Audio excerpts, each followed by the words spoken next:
Toute notre vie, on nous a expliqué que notre cerveau, nos yeux fonctionnaient comme des caméras. Eh bien, c'est peut-être pas si vrai que ça.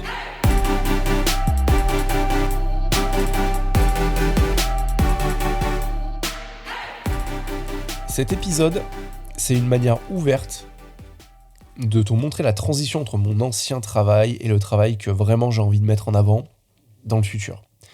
Alors j'ai commencé à le faire en travaillant les derniers épisodes sur une manière différente de voir la confiance en soi, la performance et différentes choses, et je vais aller encore plus en profondeur dans les prochains mois.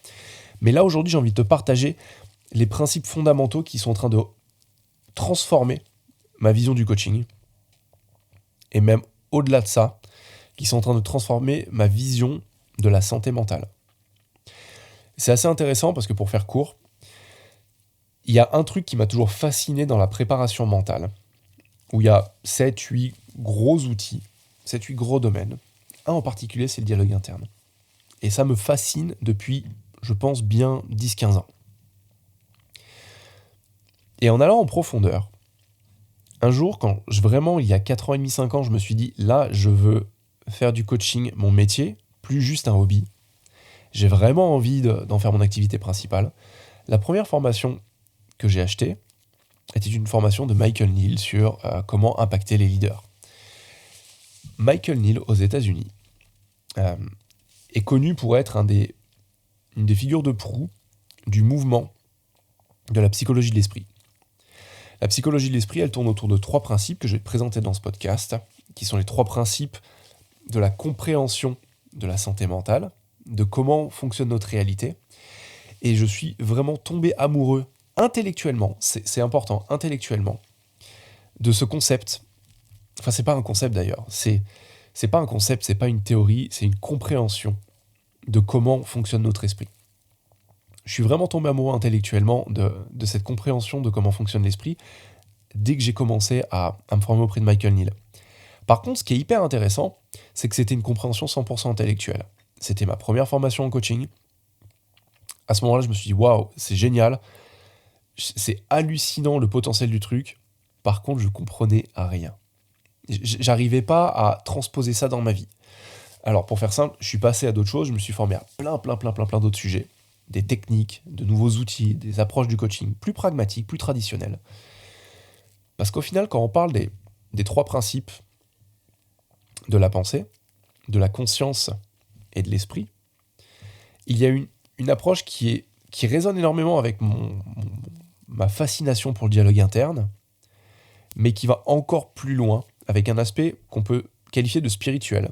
Pas dans le sens religieux, mais dans le sens une compréhension qui nous dépasse, un truc qui nous dépasse. Ce qui est assez intéressant, c'est donc cet article, je l'ai écrit, c'est même il y a plus longtemps que ça, là je l'ai devant les yeux, le 29 janvier.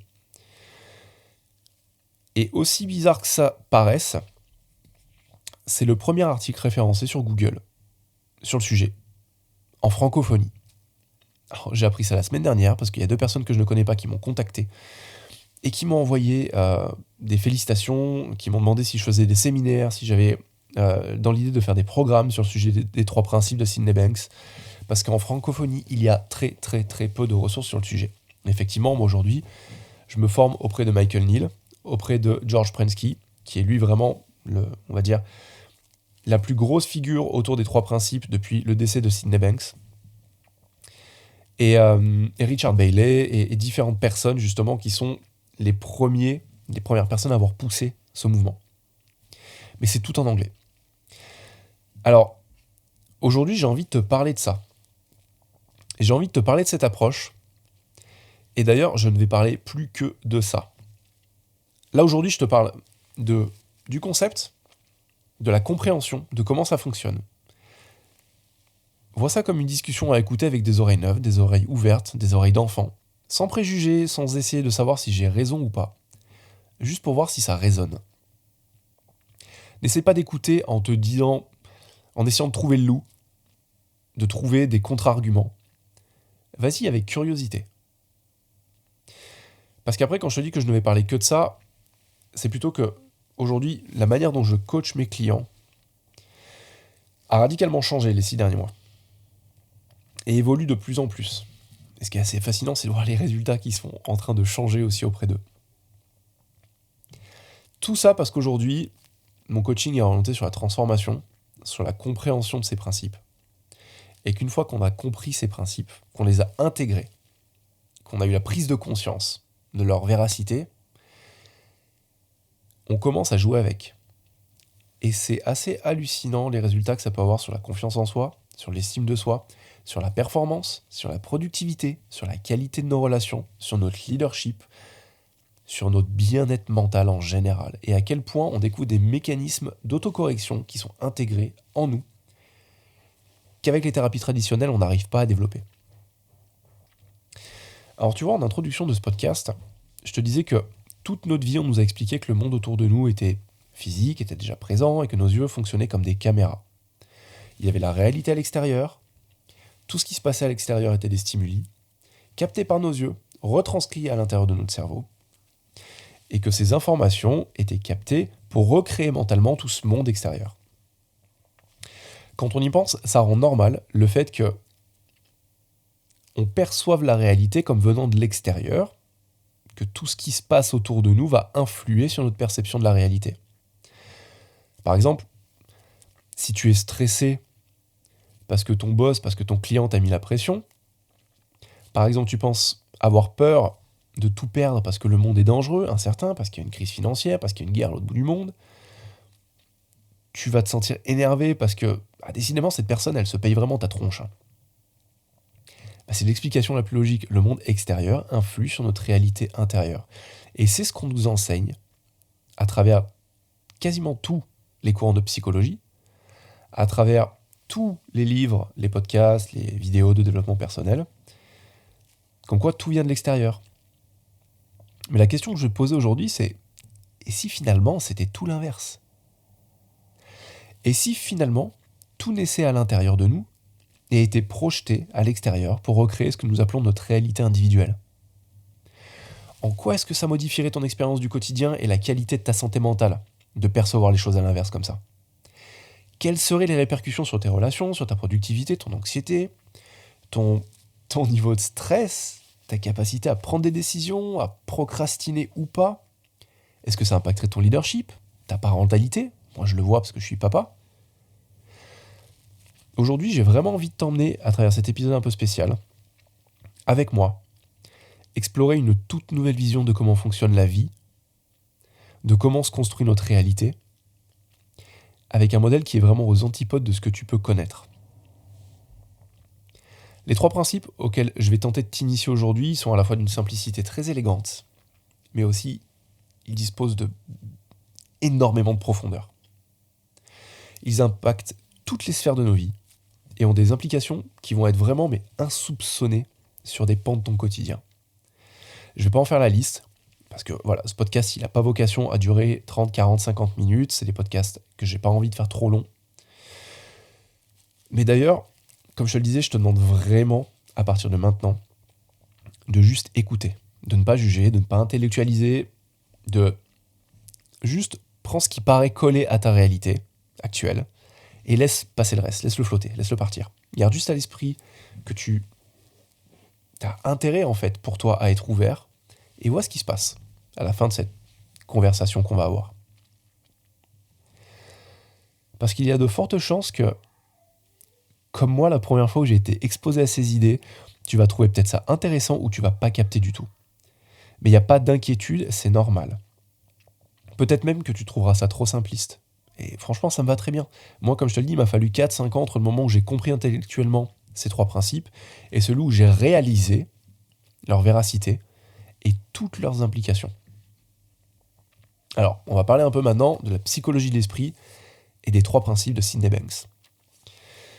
Pour faire simple, c'est pas de moi, tout ça.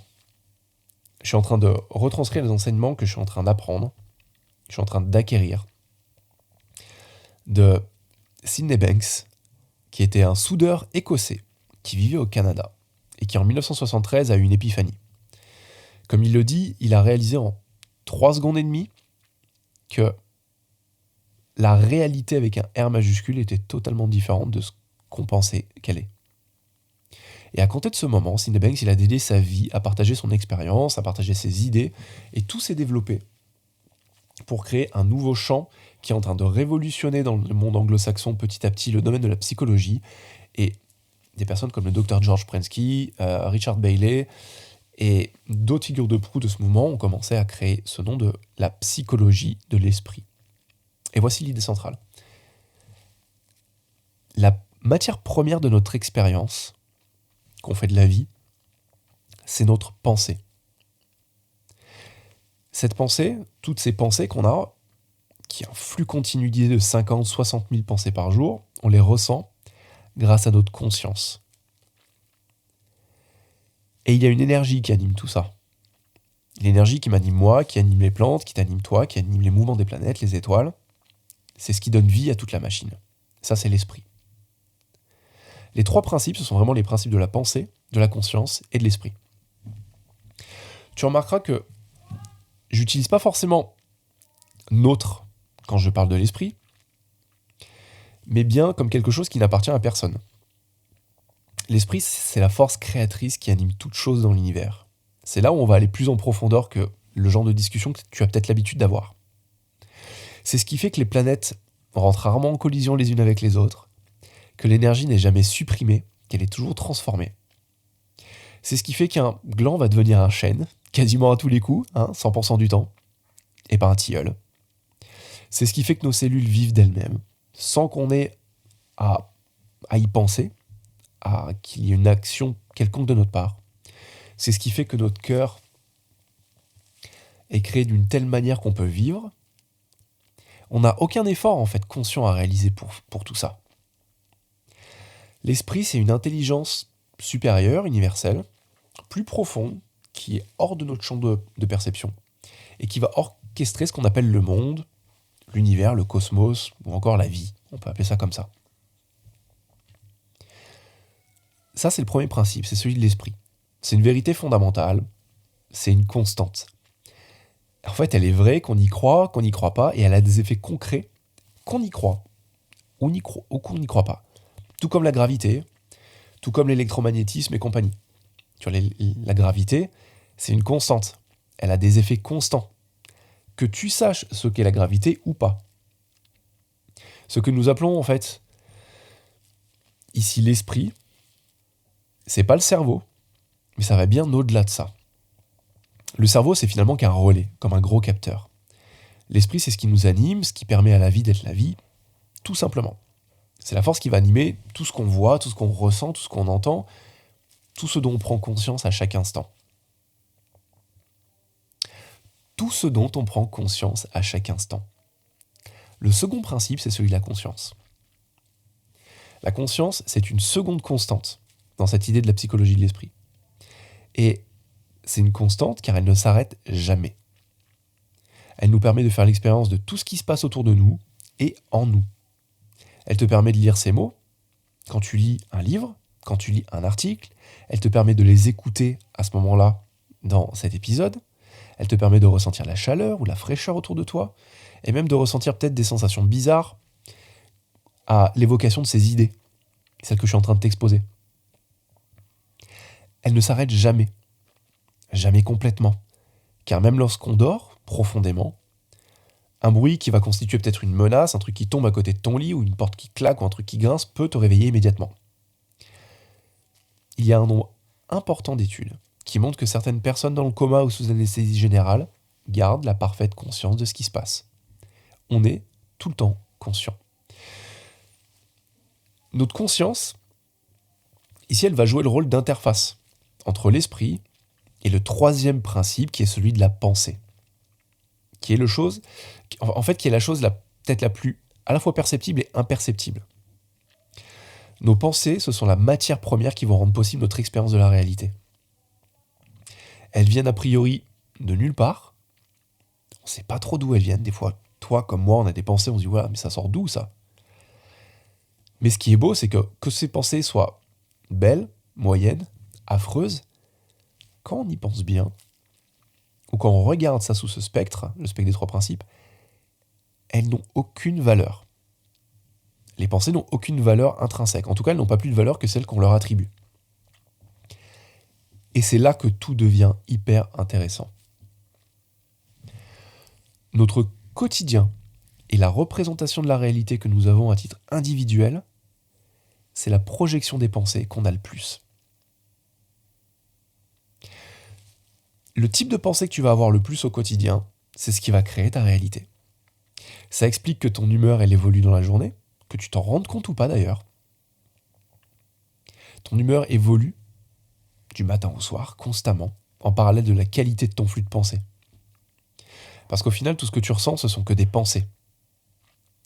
On vit dans la sensation constante de nos pensées. Ça, pour moi, ça a été un énorme game changer. Parce que pendant des années, j'ai fait des séminaires à des centaines et des centaines et des centaines de personnes. Sur l'excellence relationnelle, sur la dynamique de la communication, la dynamique relationnelle qu'il va y avoir entre les personnes. Et je donnais tout le temps cette définition de l'émotion.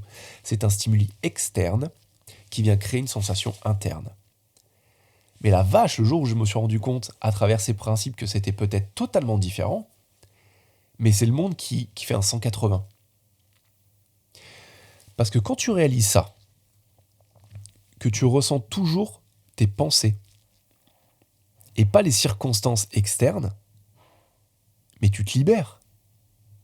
C'est plus le monde extérieur qui génère les choses en toi.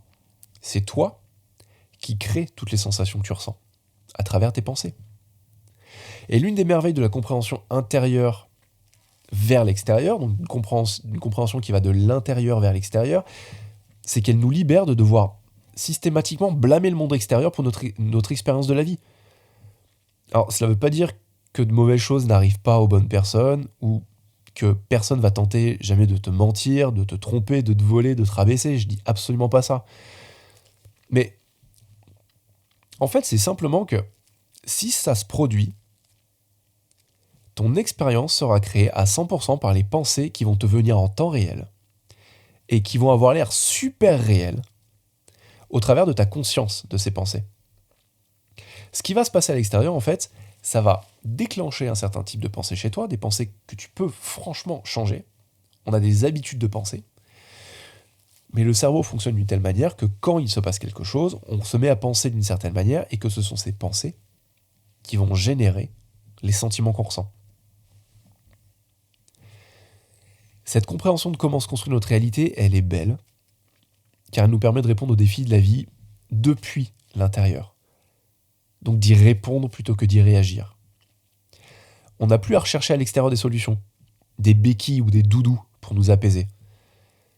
Tu peux simplement te laisser guider par ton intelligence naturelle, ou on peut l'appeler ton instinct, au lieu de te laisser systématiquement entraîner par des pensées qui vont te mener vers des sentiments de colère, de désespoir, de frustration, de tristesse et compagnie.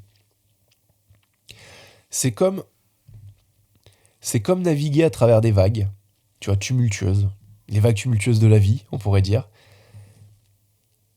et avoir comme boussole intérieure ta sagesse, une sagesse innée.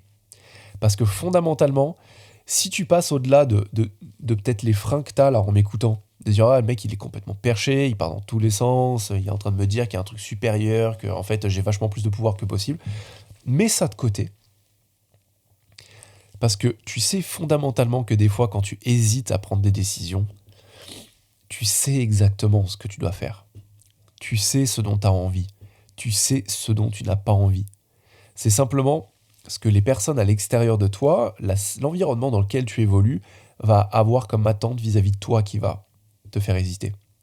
Mais on a tous cette boussole intérieure, cette sagesse innée. Et quand tu navigues dans les vagues, voilà, dans la tempête qu'est la vie, c'est un vrai chaos. Quand tu prends comme boussole cette sagesse, et ben plutôt que d'être ballotté au gré des vents, tu vas te laisser dériver au fil du courant avec bien plus de sérénité. Et tu sauras exactement quand changer la voile de côté, quand mettre un coup de pagaie ou quand changer de cap. Parce que finalement, tu te rends compte que ces pensées, quand tu prends l'habitude de les observer pour ce qu'elles sont, ce ne sont finalement que ça, que des pensées. Et tu n'as pas besoin de les choisir, tu n'as pas besoin de te forcer à penser positivement. Si tu arrêtes un instant de croire tout ce qui te passe par la tête, C'est assez magique, mais tu te rends compte que ton flux de pensée devient plus fluide. Imagine juste un instant. Imagine-toi la dernière fois que tu allais prendre un train. Quand tu allais prendre ce train, tu savais où tu voulais aller. Mais imagine que tu te pointes à la gare, tu sais pas vraiment où tu veux aller, et le premier train qui se présente devant toi t'emmène pas à une destination géniale. Est-ce que tu monterais à ce bord simplement parce que il s'arrête devant toi et que les portes s'ouvrent ? Ah non, il y a peu de chance quand même. Enfin, j'espère, sincèrement. Mais imagine un instant que tu montes à son bord. Voilà, on dit juste tu montes à bord. On imagine. Qui est-ce qui t'oblige à rester à bord tout le trajet ? Si tu te rends compte qu'au final, t'aimes pas la destination d'arrivée. Eh bien, c'est pareil avec nos pensées et les sentiments qu'elles vont nous faire ressentir. Nous avons toujours le choix, lorsque nous nous faisons embarquer dans une spirale de pensées négatives, non pas d'arrêter de penser à ces pensées, mais juste de prendre conscience de ces pensées, de prendre conscience de ce qu'elles nous font ressentir, et de décider de descendre au prochain arrêt pour attendre un train de pensée peut-être un peu plus aligné avec ce qu'on a envie de ressentir à l'instant T. C'est ça la magie de la conception de notre esprit. Il y a toujours de nouvelles pensées disponibles derrière celles qui créent notre expérience du moment. Alors peut-être que tu te dis, ouais, c'est bien beau tout ça, et quoi ? Il y a vraiment des répercussions concrètes à ces trois principes, et franchement elles sont universelles. Procrastination, parentalité, relations de couple, productivité, on peut dire quoi d'autre ? Haute performance, anxiété, stress, création des habitudes, tout ça, ce sont autant d'expériences de la réalité qu'on fait au quotidien. La qualité de notre relation amoureuse, elle est basée sur les pensées qu'on va entretenir au sujet de notre partenaire. Nos enfants qui nous agacent ne nous agacent pas. Ce sont les pensées qui surviennent et qui vont nous prendre l'esprit en otage, qui, elles, nous agacent. Parce qu'on les prend pour argent comptant. On les prend pour la réalité. Et voilà, franchement, je ne l'ai pas dit, mais c'est le rôle de notre conscience de rendre tout ça extrêmement réel. C'est son rôle. Pour prendre un exemple, notre capacité à procrastiner.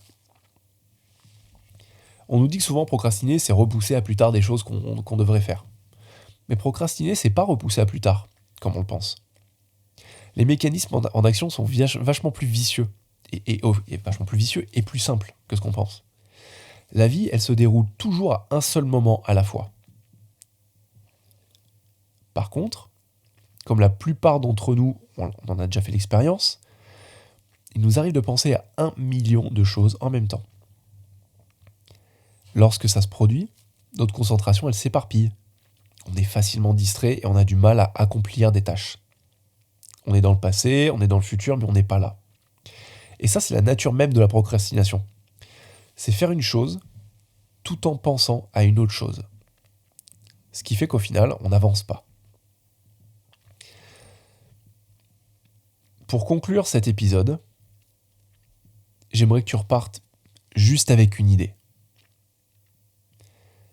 Notre capacité à mieux interagir au quotidien avec nous-mêmes et tout ce qui nous entoure est étroitement liée à la compréhension des 3 principes de l'esprit, de la conscience et de la pensée.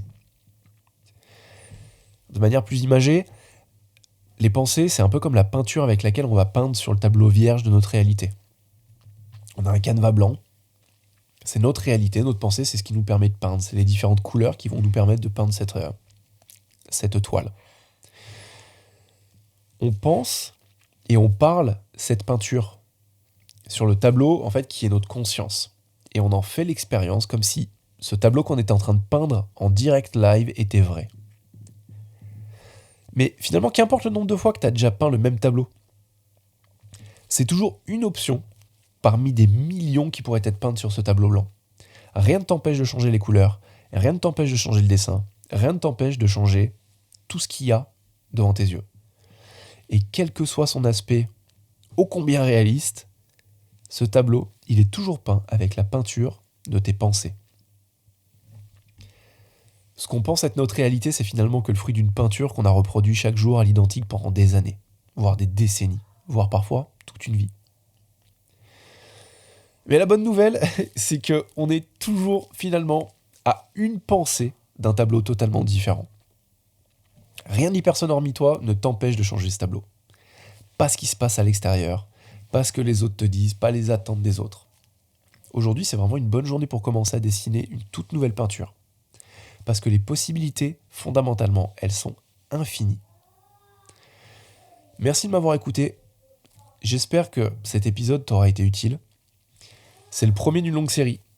Promis, les prochains seront moins dans la... Je vais pas dire la théorie, parce que c'est pas une théorie, mais seront moins dans le cours, où je te montrerai des applications bien plus pratiques. Mais j'aimerais que tu vois ce que je suis capable de voir depuis quelques mois. Et à quel point, quand tu prends l'habitude de capter tes pensées, de te rendre compte à quel point ce sont ces pensées qui sont en train de créer tes sentiments. Et que juste le fait de prendre conscience de ça débouche le bouchon mental qui bloque les autres pensées, tu te rendras compte à quel point la qualité de ton expérience de la vie s'améliore. Et à quel point tu retrouves une santé mentale plus saine et une disposition à avoir plus d'options dans ta vie.